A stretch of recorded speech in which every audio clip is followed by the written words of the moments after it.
everyone. Thanks so much for being here. My name is Traci Mark. I am the program manager for Equity Archives and Media Preservation at Metro.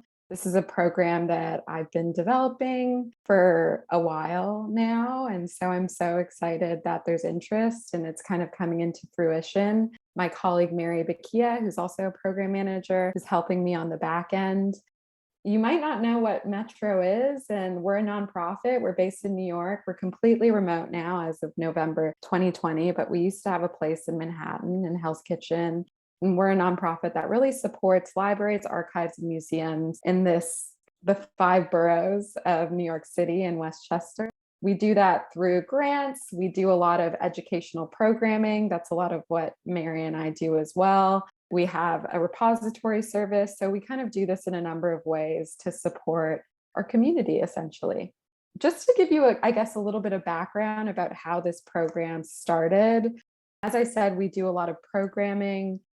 I started this job in March 2020, right at the beginning of the pandemic, and we immediately went to Zoom to start programming. And we did a ton of stuff, and a lot of those were community calls. We did a lot of community calls with students who had just graduated library school or who were still in library school and kind of entering the market. And I can totally empathize and understand that it's not easy right now. It never is. And I also did a lot of BIPOC community calls, and I still do, really. You're welcome to join. If you're ever on the Metro website, we'll probably start them again up soon. And through that, I just really wanted to develop a program that supported students and early professionals in this field, and specifically BIPOC students and early professionals. So many people have left the profession, especially during the pandemic. And this is really a people profession. It's something that we don't talk about enough in library school. Like, you learn all your technical skills.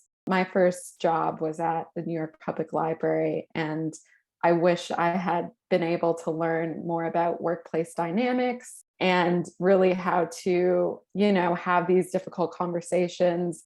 These were things that I was dealing with all the time, and I just didn't have the language or the knowledge to really process or deal with what I was feeling. So out of that came this program, essentially. So yeah, let's get into it, and then we can talk about the details a bit more. So the program objectives this program is meant to support BIPOC students and early professionals in the library and archives field through coursework provided by leaders in the field, as well as participation in continuing education. Our intention is to create a curriculum that will aid BIPOC in their careers while creating an opportunity for collaboration, community, network, and mentorship. And 5 participants will be chosen for this year's cycle. This is a pilot year. This is a new program for us. So that's part of the reason why this group will be so small. We hope, if it's really successful and we get a lot of applicants, we can grow this group. So I just can't say enough, we just want as many people to apply as possible. And hopefully, if it doesn't happen this year, it will happen next year. I have a lot of big plans for this program. We really wanted to create opportunity for community within. We've had small programs before like this, and we've just noticed that the people involved, the participants, have stayed in touch for years and have been able to support each other through their career. And you'll be able to engage with these really wonderful instructors that we have chosen. And I'll talk a bit about that more later. But we hope that you find community within yourselves and also some support. So the application process, a cohort of 5 participants will be selected through this application process. As I mentioned, they will submit 500 to 750-word letter of intent that describes what you hope to gain from the program, their resume or CV, and then 2 letters of recommendation, academic or professional. One thing to emphasize of this part is that what we're really looking at and emphasizing is your letter of intent. I'm not necessarily looking at your previous experience, like you're in library school or you're new to the profession. I'm not looking at your CV to see how many things you have on it. I just really want to see what you want to gain from the program, kind of your passion about the profession and what like drew you there. And so resume, CV is a formality that we need, but I would really emphasize putting your attention on the letter of intent, and the letters of recommendation are helpful as well. Please send all documents or PDFs to me by midnight on Friday, August 5th. I had a question about whether you can send those things separately or together. Obviously, I would prefer together in one email, but if they kind of come separately, that's okay. Just make sure in the subject line, maybe it's like your name and the document, so I can put the application packages together. And also, another thing to note is we'll have an internal review. I work with a really wonderful team, and we've kind of done this process with several different, whether it's interviews or other things before, and we'll be going through your applications. So, eligibility. You're welcome to apply for this program if you are enrolled in an MLIS or have graduated from such a program within the past 3 years. And that means whether you're employed or not. It's more important that you've graduated from in the past 3 years, have 3 years or fewer experience as a credentialed librarian or archivist, and you must identify as a Black person, Indigenous person, or other person of color. People who are outside of the metro area are welcome to apply, and we encourage it. Since this funding and most of Metro's funding comes from New York State, a bit of preference will go to people who are based in the area. We're just really looking for kind of the people with the letter of intent that really exemplifies what this program is about and what they care about. So that's really the most important thing. Don't let it deter you if you're not currently living in New York or Westchester. So the class structure, we will meet bi-weeklies on Friday in an online Zoom classroom. It'll actually be a bit like this. It'll be like a meeting for 2 hours from October to December 2022. Later on, I'll get into the timeline exactly. And so it'll be, every other Friday for 6 Fridays from October to December, 9 a.m. to 11 a.m. And each session will be guided by a professional in the field, and we'll focus on a relevant topic, and we'll talk about the topics as well. And Metro will host 6 classes total, as we mentioned. So the program requirements: participants will be required to attend each class and engage with the material. We want to encourage interaction in these sessions, and we're asking you to possibly share your experiences, maybe bring a little bit of vulnerability. These are topics that kind of require it, and we want to create a safe space where you feel comfortable sharing. Mostly it will be like part of it will be sort of like a lecture style, and then there'll be sort of room for conversation and sharing and engagement. After each session, we want you to reflect on what you've learned. So I'll require you to submit a 250 to 500 word reflection piece to me after, and that will be due like 1 week after the session. So essentially you'll have a session, and then the reflection piece will be due the next Friday, and then the following Friday you'll have another session, and then the reflection piece, et cetera, et cetera. We will have a final project. We'll record each session for each student to refer back to. Each student will get the recording of the lecture portion, not of the kind of interactive part. We want you all to feel free sharing. We're not going to record that. And we will also, the instructors will provide some sort of output. So whether that's like a list of resources, or whether that's something that they want you to complete, there will be something that you can sort of have and refer back to later. We will record the sessions for students who might have to miss a class due to personal reasons. We totally understand, things happen, life happens, but ideally we'd like you to attend as many as you can in person, because that's really where I think the benefit will come in.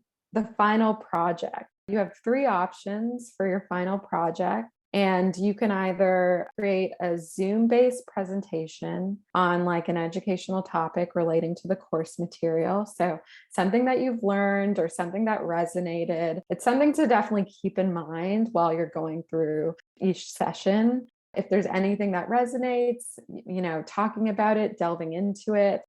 The instructors are available to you even after the session, like throughout the course. So if you have follow-up questions, anything, it could be as like personal as you want, or something that you've learned and that you want to share. Or you can write a 1,500-word essay that focuses on the subject matter covered during the program. Or you can volunteer with a community-based organization for 8 to 10 hours before the program's finish date, which is on Monday, December 19th. If you're interested in that option, that's something that is completely your responsibility to organize and set up. We're happy to vouch for you or talk to the organization. That is really up to you to set up the reach out, set up the schedule, and to just kind of come to us and say like, hey, I'm interested in volunteering here. Does that work? And most likely we'll probably be like, sure.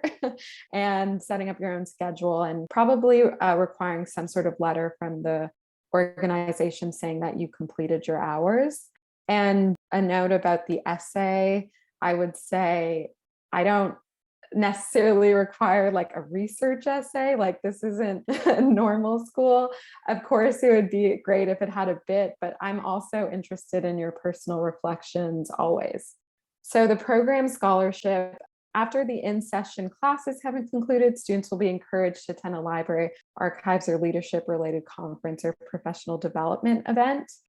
They will be offered a scholarship of up to $2,000 to pursue this. And you'll have till June 2023 to engage with continued learning as part of this program. So another thing to keep in mind as you're applying, maybe making a list of things that you might be interested in. And you can, as soon as the program, if you've been sort of accepted and chosen to participate for this year, you can definitely start talking to us about what you're interested in. And, but something to think about definitely, because there is a finite amount of time to use this. And this could be a conference. This could be like a course online that you think is really interesting. Anything that you think that would further your career and your interests, your professional interests, is perfect. You will be able to use this, as I mentioned, for a conference, event registration costs, housing. So if there's like a hotel or Airbnb involved, we will kind of budget like a $75 per diem for food. Alcoholic beverages are not included, and transportation to and from relevant events. So if you're going to a conference, this could really include your conference registration, your flight, your hotel, and like food for every day, essentially. So the program schedule. So we already had our call for applications on July 5th, and our applications are due on August 5th, 2022, which is a Friday. On Monday, September 19th, we will notify selected applicants. We'll notify everyone, so don't worry. We will let you know whether you've been selected for this year or not, and that will come through email. And then Tuesday, September 27th, if you are selected, we will have an orientation for students. I put Tuesday, September 27th. I hope that day still stands, and I have to check in with the instructors, but that is the day that we ideally would have this meeting. I want to have it before the first session. And the purpose of this orientation is really, I want all the students or early professionals, participants, and the instructors to meet and kind of have a chance to sort of talk. You'll get a feel of who they are. They can talk a little bit about each session, and then you'll feel really comfortable sort of being in this environment, which will be really just 5 people and your instructor learning about a certain topic. These are the classes, the dates. So Friday, October 7th, October 21st, November 4th, November 18th, December 2nd, the 16th, and then Monday is the last day to sort of wrap things up and all your assignments are due. I think that's pretty much it. And then obviously in between each week, you'll have the reflection piece due as well. I will say this again and again, especially if you're selected, we will be in touch with the Zoom links and everything. So we will create calendar invites, so there'll be no chance that you don't know what's going on when. So Monday, January 2nd through Friday, June 2023, this is the window of time to use your sort of $2,000 scholarship for whatever you want, or not whatever you want, but professional development, whatever you think would help with your career. Okay, so let's talk about the mentorship program instructors and sessions. You can also refer to this. We have like a Google Doc that really gets into exactly what the session objectives are, and it really gets into the every bio of each instructor. Mary shared it earlier. These are all people, by the way, that we've worked with at Metro. They've done webinars for us, or we've worked with them on a project. When I was thinking through what I would like for this like sort of curriculum and this was like my dream team essentially. So they're all really wonderful and they're great people to talk to. So I think that everyone will really enjoy working with them. So session 1 is creating community and LIS. We really wanted to create a session that focused on building community, workplace dynamics, building sustainable community practices. And like I said, working in libraries and working in, cultural institutions, it's really a people-centered job. And that is, in my opinion, that's not emphasized enough in school. So this is really building on that idea. And Deanna is really wonderful. She's an instruction and technology librarian at New York Institute of Technology, and is actually, I think, coming out with a book about social justice and LIS. So session 2 and 3, managing conversations of the moment. This was, it's a version of a webinar that was done through Metro that I was helping on the back end. Mary and I were both helping on the back end for it. And I learned so much. These are 2 people, Jessica Hoffman and Tanya Leslie, who are educators and librarians and kind of work a lot in racial equity and work a lot with librarians, but also school teachers to discuss how and explore how we have these difficult conversations about race and equity. And so that's what really these 2 sessions will be about. How do you have these conversations with dignity, but also self-preservation, really locating where you are when you're having these conversations, whether you're coming from a logical space or an emotional space, and kind of dissecting that. And I know that they're going to do a lot of interactive parts of this where they want you to bring your own experiences and kind of let's talk about how we could go about this. And then EDI principles, doing the work and making them work for you. This will be taught by Dr. Kawana Bright, who actually did a webinar for us just yesterday. She's really wonderful and is a librarian, but also spearheads a lot of the EDI initiatives at East Carolina University, but really is just like a consultant for so many places as well. This is really meant to tell equity, diversity, inclusion principles and what that means and how we can, as like BIPOC people, how we can use that to our advantage and staying informed. Like these are really important things to know and to continue learning about. And the 5th, EDI Manifesto, leaning into the social justice shift in libraries as BIPOC. This will be taught by Shanta Smith-Cruz, who's an assistant curator and associate dean for teaching and learning and engagement at NYU libraries. Shanta's amazing and is like a really wonderful instructor and person in general. But this is really building off the last session. And I know that Shanta's going to talk a bit about diversity statements and writing those, but also I think as BIPOC individuals, we're in this really interesting and somewhat special time where we're being given a lot of opportunities. And how do we manage that process? And how do we make it work for us? Session 6 is innovative approaches to serving vulnerable patrons. This is taught by Rob Simmons, who's the director of social services and public safety at Oak Park Library in Chicago, Illinois. Rob has done a version of this for Metro. And first of all, what Oak Park does is pretty amazing. They're one of the only libraries that really has a social worker on staff who offers like therapy to their patrons. They're just doing such wonderful work. And we reached out to him. Actually, Mary reached out to him to do a webinar with us. And it just was so great. And part of what he does is teach trauma-informed care to the librarians that he works with. And so we want to do a version of that. What I will say is I feel like all these sessions before this are really asking you to sort of go inward, and you'll probably do a lot of reflection and a lot of talking. And this one's probably the most outward facing. Working in public libraries, working in public spaces, you are going to deal with vulnerable patrons, and how do you do that with dignity and respect? And so he's going to be talking about this and sort of giving a training about it as well. Thank you so much for taking time out of your morning to come. I really appreciate it. I'm so excited for the program. Hopefully, I'm so excited to meet some of you.